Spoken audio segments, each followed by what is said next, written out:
حلوين، صباح يوم جديد كده مع بداية التغيير للأفضل إن شاء الله. زي ما اتكلمنا مع بعض في الفيديو اللي فات مع بداية السنة، شوية حاجات بسيطة هنغير بيها حياتنا للأفضل. من أول الحاجات اللي لازم نواظب عليها ونحاول إن احنا نعود نفسنا عليها هي الأذكار. نبتدي اليوم كده الصبح بالأذكار، حتى لو ما قدرتيش تقوليها وقت العصر قوليها الصبح أول ما تصحي. المفروض بتقوليها الصبح ووقت العصر، فحتى أتليست تقوليها الصبح أول ما تصحي بجد هتحسي ببركة في اليوم وهتحسي بفرق كبير قوي في حياتك لما تواظبي على الأذكار. دي أول حاجة أنا ابتديت أعملها في حياتي، ومن النقط الأولانية اللي ابتديت أغيرها. تاني نقطة معانا النهاردة في الفيديو من التغيير اللي اتكلمنا عليه هي إنك تحاولي تعودي نفسك على معلقة خل التفاح الصبح تاخديها، أو حتى لو مش قادرة تاخديها الصبح على مية، خديها قبل الوجبة. يفضل كده. فوائد خل التفاح لا تعد ولا تحصى، لو عايزيني اقعد اكلمكم عنها فيديو كامل هقدر اكلمكم عنها، بس انا مش عايزه اضيع وقت الفيديو هنا. ممكن اسيب لكم الفوائد كلها في الكومنتات اللي بتظهر فيه على الفيديو او في الديسكريبشن بوكس. بس بجد يكفي ان انا اقول لكم ان هو حاجه واحده منه ان هو بيزود عمليه الحرق، ودي حاجه كويسه جدا قبل الوجبات. كمان مهم جدا بالنسبه للستات بالذات، في حاجات تانية كتير بيحسن مقاومه الانسولين. عندك بيحسن كمان الالتهابات اللي بتبقى موجوده، الالام اللي بتيجي مع وقت البيريود. بصوا حاجات كتير قوي ممكن نتكلم عنها بالنسبه لخل التفاح. في مقالات كتير قوي موجوده لا تعد ولا تحصى، وبجد لو انت حاولتي ان انت تواظبي على الموضوع ده هتحسي بفرق بعد كده في جسمك نفسه، هيكون في فرق ملحوظ. فهو يعتبر مضاد للالتهاب عامة، وكمان بيحسن من أداء الجهاز المناعي، وبيحسن كمان من أداء الجهاز الهضمي نفسه على عكس ما الناس متوقعة. فبصراحة هو هايل جدا، حاولي تواظبي عليه بجد، وتجيبي كمان نوع كويس لأن مش أي نوع بيبقى حلو يعني. أنا الكلام خدني معاكم ونسيت أقول لكم إن أنا أوريدي طلعت بقى نظفت عندي الصالون عندي وظبطته كده. مسحت بقى ونظفت والكلام اللي انتوا عارفينه ده، وفرشت بقى في الآخر. فحبيت أوريكم كده الشكل النهائي للحاجات اللي انا اشتريناها مع بعض سوا، الثرو اللي انا كنت وريته لكم والكوشنز، وبجد كان شكلهم حلو قوي. فالحمد لله خلصت كده يعني. دي في البدايه انا انتوا عارفين عندي الريسبشن عندي مفتوح مع المطبخ، فبالبدايه لما بعمل كده بحس براحه نفسيه في اليوم، وبحس ان انا انجزت جزء كبير قوي من البيت لما برتبه وبخلصه كده في الاول. لما ببقى في المطبخ ببقى شايفاه قدامي فبحس براحه نفسيه، فعشان كده دايما ببدا بيه اليوم على طول. فكنت عايزه اوريكم النهارده هعمل معاكم اكله لذيذه قوي وتغيير، وهناخدها كده. انتوا عارفين الاجازات بدات بقى، فعايزين نعمل ايه حاجه مختلفه يعني غير الاكلات السريعه اللي كنا بنعملها ايام الامتحانات وما كانش عندنا اي وقت نعمل اي حاجه. فحبيت النهارده كده هنعمل مشويات وناخدها بقى ونطلع على النادي هناك، نتغدى هناك ونغير اليوم، نعمل كده جو مختلف. بما ان في الظروف الحاليه يعني الخروجات في المطاعم والاماكن في حاجات مقاطعه، وفي حاجات اوريدي بقت دلوقتي اسعارها مبالغ فيه قوي. فليه تعالوا نعملها في البيت احنا بشكل انضف واحسن، وكمان هتبقي اوفر من ان انت تطلعي تاكليها بره في اي مكان تاني. فجبت كده الفراخ، بعمل لها المحلول بتاع النقع دوت، بيبقى يعني عشان تشيل منها اي زفاره او حاجه. انا بحط بس ملح ودقيق وميه وبسيبها بقى فيه شويه كده وانساها. الليمون والكلام ده بحطه بعدين لما بشطفها بقى شطفه كويسه كده بحطه بعدين. انا عملتها كده وسبتها بقى ونزلت اجيب شويه حاجات من السوبر ماركت، كان في حاجات ناقصاني بصراحه. فكنت عايزه اوريها لكم بجد. بصوا انا جربت انواع ستريبس كتير وانواع بانيه كتير، مفيش ولا نوع من اللي هي الشركات الجاهزه دي عجبني خالص، وحسيت ان هو فراخ حقيقي. غير لما جربت النوع ده، لو انتوا قريب منكم اللي هو جمله ماركت، هو اعتقد موجود في اماكن كتير، وهو اساسي في اسكندريه وفتح في القاهره عندنا هنا.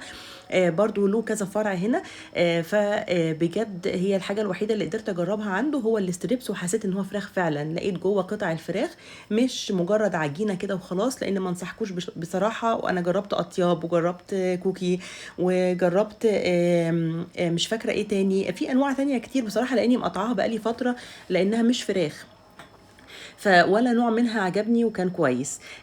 دي كان سعر الكيلو وهو بيبيعه هناك 174 جنيه، فبجيب نصين كده بحطهم في الفريزر احتياطي لاي حاجه.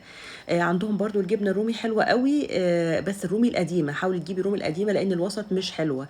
انا جربتها قبل كده، بس القديمه عندهم طعمها حلو وسعرها يعني تقريبا كانت 220 الكيلو او 200 جنيه حاجه كده، تقريبا سعرها في الحدود ده. فجبت شوية الحاجات البسيطة دي، وبعدين إيه قُلت أورّيها لكم علشان خاطر ندخل بقى بعد كده على الشوي، هاورّيكم بقى أنا هاشوي في البيت، هنبهدل الدنيا النهارده دخان بقى، هنطلع البلكونة كده ونعمل نعمل الجريمة اللي هنعملها النهارده دي. خدت بقى مَيّة البصل، فصلت طبعًا التفل بتاع البصل كده لوحده، هي مَيّة البصل اللي بنعوزها علشان طبعًا أي حاجة مشويات ما تحطيش فيها خالص أي تفل بصل. فالتتبيلة دي بصراحة أنا معتمداها عندي، وبتدّي طعم حلو أوي للحاجة وبتبقى ممتازة. خلّصت حطيتها طبعًا، معلقة العسل بتفرق أوي في المشويات، لإنها بتدّيها لون حلو أوي، ما بتفرقش خالص في الطعم ولا حاجة، لأ بتدّيها لون حلو أوي. وعشان أعزّز اللون كمان أنا ضِفت شوية من اللي هو البودرة عندي بتاعة الزعفران، علشان تدّيني لون حلو كده للفراخ. وزوّدت بقى، حطّي بقى توابل الفراخ بتاعتِك، حطّي البابريكا المدخّنة بتدّي طعم حلو أوي، ما تنسيش الكركم الكاري، الزعتر مع الفراخ حلو جدًا، شوية ماسترد. يعني بُصّي ضبّطي بقى التتبيلة أهم حاجة عشان تدّيكِ طعم كويس. طبعًا إيه، يُفضّل إن أنتِ تعمليها قبلها بيوم، وعلشان تسيبيها كده في التتبيلة بتدّي طعم حلو أوي، بتفرق بصراحة في طعم الفراخ.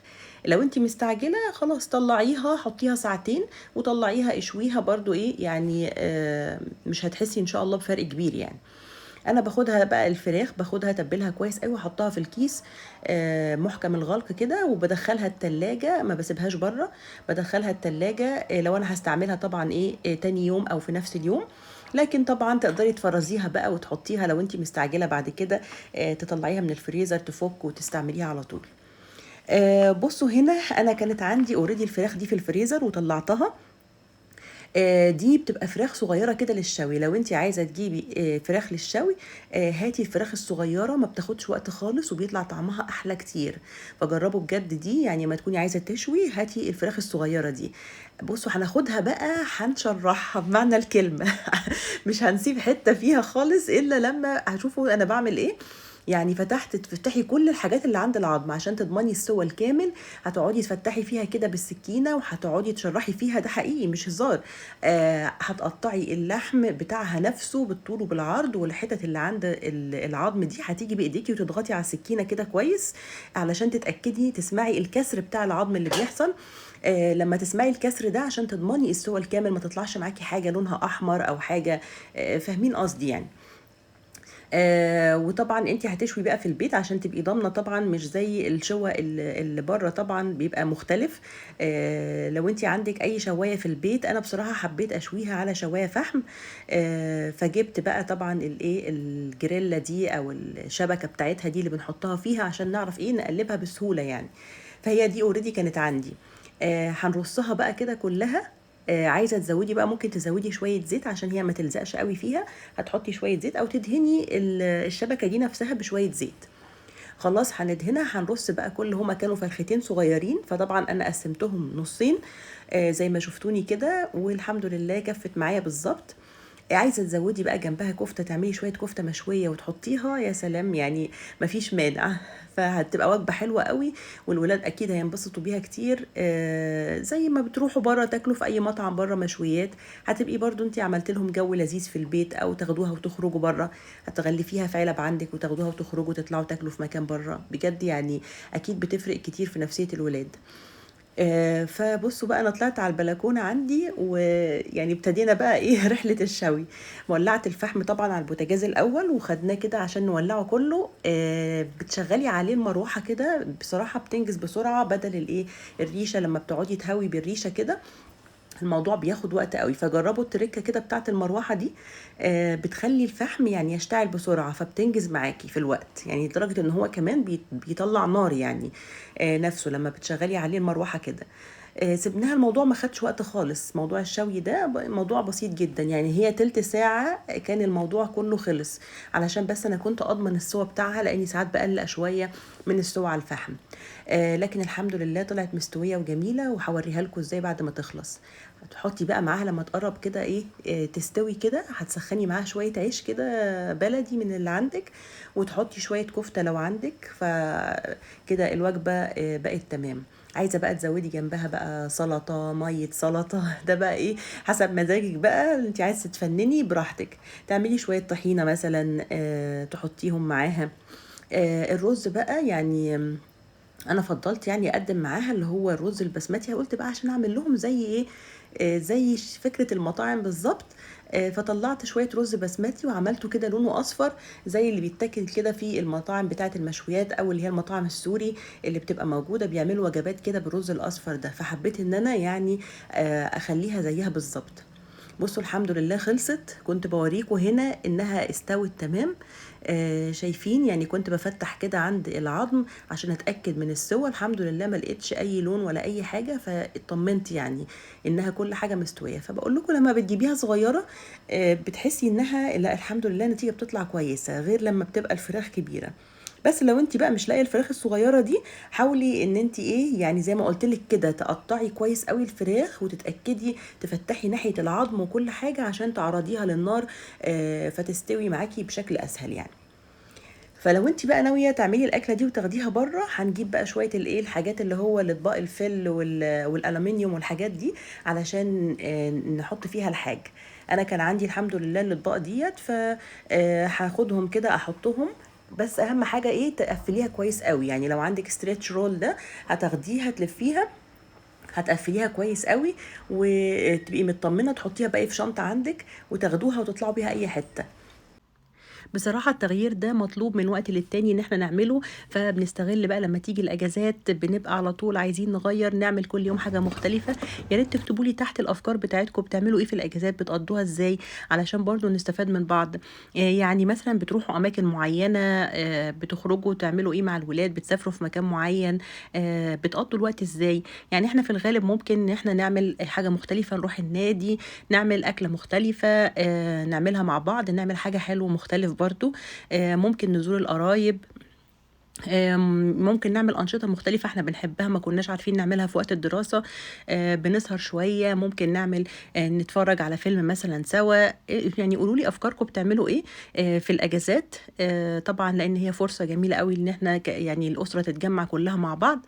وقضينا يوم حلو بصراحة الحمد لله، وكان كويس. وفي آخر اليوم رجعنا بقى الجو كان برد قوي، فكنا حابين بقى مشروب دافي كده. وأحسن حاجة تعمليها طبعا في الشتاء هو السحلب.